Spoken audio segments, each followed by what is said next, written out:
皆さんこんにちは、大川祐介です。今回はですね、シネマティック作品を作る上で必要不可欠な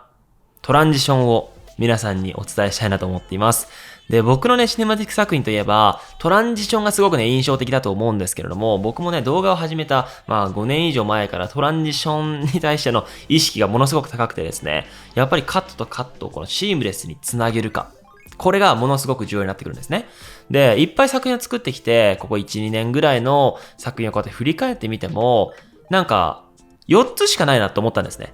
4つしか重要なトランジションってないって、僕の中では着地したので、今回はその4つをね、もう皆さんにお伝えします。で、正直自分が決めた4つなので、これ皆さんが見れば、マスターはできるんだけれども、結局撮影技術とか編集技術とか、そのトランジションをどこに使うかっていう方が重要だったりするので、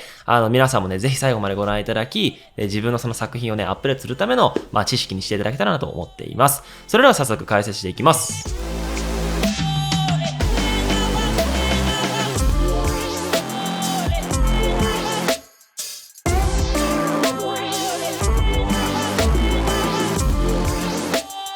まず一つ目、ディゾルブトランジションです。はい。これはですね、一番使っているトランジションです。僕の動画の中で。はい。早速見ていこうと思うんですが、このようにですね、原理は簡単です。もう、A カット、B カット。これを、つなげる手助けをしてくれてるだけなんですね。これ、フィルムディゾルブ使わないとですね、はい。つなぎ目が分かってしまいますね。これはシームレスなトランジションとは言えないと。なので、ここのカットとカットの間にですね、はい、ビデオトランジション、ディゾルブ、フィルムディゾルブ。このフィルムディゾルブを入れてください。そうすると、この前後のカットをうまく融合させてくれるんですね。なので、こういう風に雲に入ってるシーンから空間が変わるっていう、こういうかっこいい演出になるんですね。はい。で、今回ね、これ雲に入っていくシーンやってるんですけれども、これはもうすべてに応用できるんですね。僕は雲海でトランジションすることも全然あるんだけれども、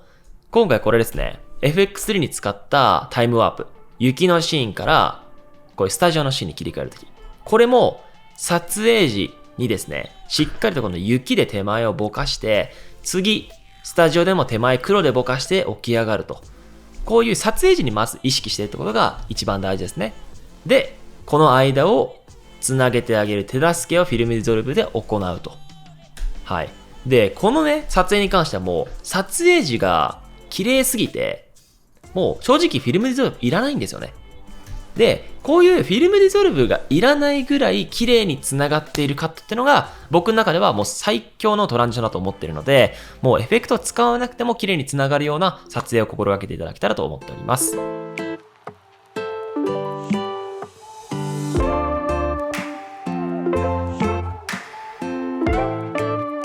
次に2つ目、パントランジションですね。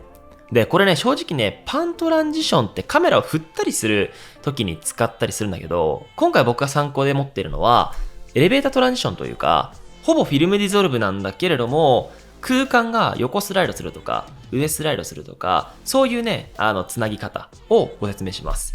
これも FX3 のシーンなんだけれども、どういうシーンの違いかで言うと、はい。こういう風にカメラをスライドさせて、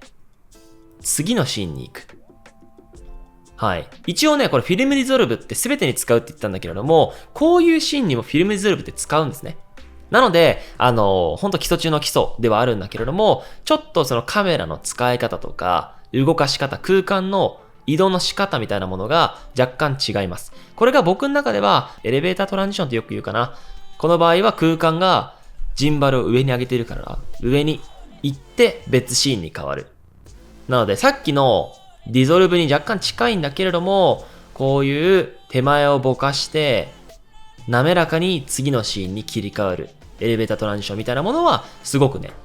活用できますと。で、今回は上に上がってるんだけれども、これ以前ね、僕のチュートリアルでもカメラをこうやって振って間に抽象絵を挟んでつなげるっていうトランジションしたと思うんだけれども、それの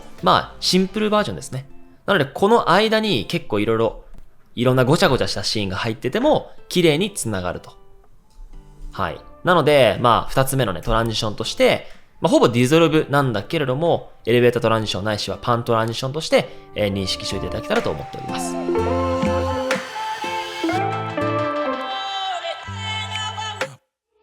次に3つ目、マスキングトランジションです。はい。これね、正直一番難易度が高くて、一番大変、一番時間がかかるトランジションになっています。これはですね、マスキング何かっていうと、代表的な作品で言うと、DJFPV の時に使いましたね。こういう風にテントを切って入っていく。これだけじゃなくてですね、僕、マイヤーとかでも日本一周でも、この電車のトンネルの中にマスキングをして次のシーンに移動するとか、そういうことをよくやっていたんだけれども、その原理と同じですね。どういう原理かっていうと、こういう風にマスクを作っていくんですね。はい。これどうやって作るかっていうと、例えば、このシーンに、この不透明度、このペンツールを押して、こういう風に切るんですよ。一つ。はい。で、これをですね、アニメーションボタンをオンにすると、このクリップはこういう切り取り方をしていると。じゃあ、次のクリップで、このマスクをですね、スライドさせてみます。そうすると何が起きるかっていうと、わかりますか？動いていくんですね。で、これをかなり高いレベルで、一つ一つやってたのが、このシーンなんですよ。このマスクっていうものをテントの中に貼って、徐々にこの進んでいくと。そうすると、雪のシーンで、次のシーンに行ったら、こういう風に別シーンに変わってるっていう、これも正直つなぎ目がわからない。けれども、明らかに環境が変わっているっていう、半端ないトランジションです。なので、これは正直難易度がめっちゃ高いんだけれども、撮影時、なんでこの2つがめっちゃシームレスにつながるかっていうと、まずはこの前の世界が、もうほぼ白ですよね。ほぼ白で雪の世界から次のカットもほぼ色が同じなんですよ。ほぼ白で、青がちょっぴりあるっていう。だからそういう空間としての同じその露出とか同じ色味みたいなものがよりね、シームレスにつなげる手助けをしてくれるので、これも正直マスキングだけじゃなくてディゾルブとかでも全て同じことが言えます。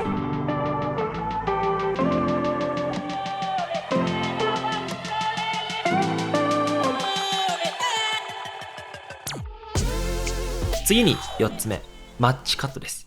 はい。これはですね、マッチカットって、正直僕、今回のこのマッチカットには2つ要素があって、1つは本当に同じ構図、同じ被写体が別のロケーションで綺麗に音にはまっていくっていうのが、結構代表的なマッチカットだと思うんですよね。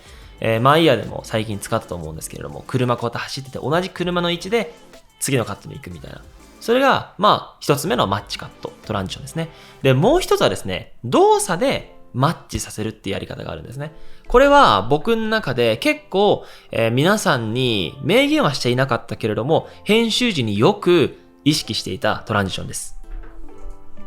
はい。例えば、キャノンのこのシーンいきます。はい。今のもうマッチカット生まれました。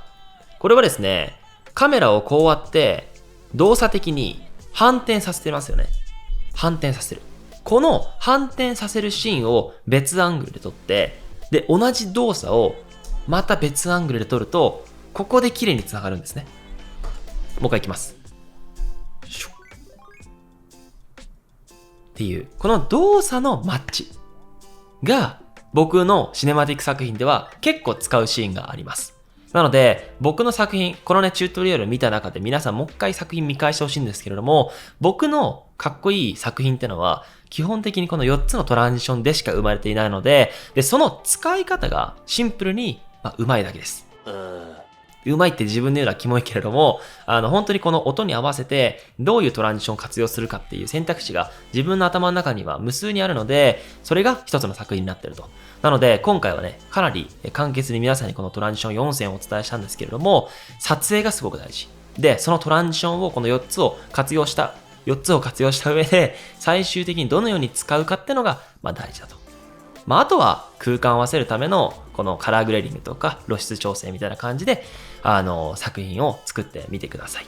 はい、そんな感じでね、かなり駆け足での解説になってしまったんですけれども、これをね、使えば皆さん間違いなくかっこいい作品作れるので、ぜひね、たくさん作ってシェアしていただけたらと思っております。で、今日ね、土曜日でして、これからね、ちょうどワンスのこのバーベキュー会に行こうと思ってるんですけれども、僕やってるね、動画コミュニティもやっぱり動画好きと繋がりたいけど繋がれないとか、学びづらいみたいな課題を解決するための、ソリューションになってるので、もしよければね、ぜひチェックしていただけたらと思っております。で、僕がね、基本的に毎週月水金、常に考えているそのクリエイティブだったりとか事業に対してのアウトプットをしています。リアルイベントもありますのでぜひ、覗いてみてください。そんな感じで今日も最後までご覧いただきありがとうございました。それでは皆さんシネマティック作品頑張ってください。バイチャー。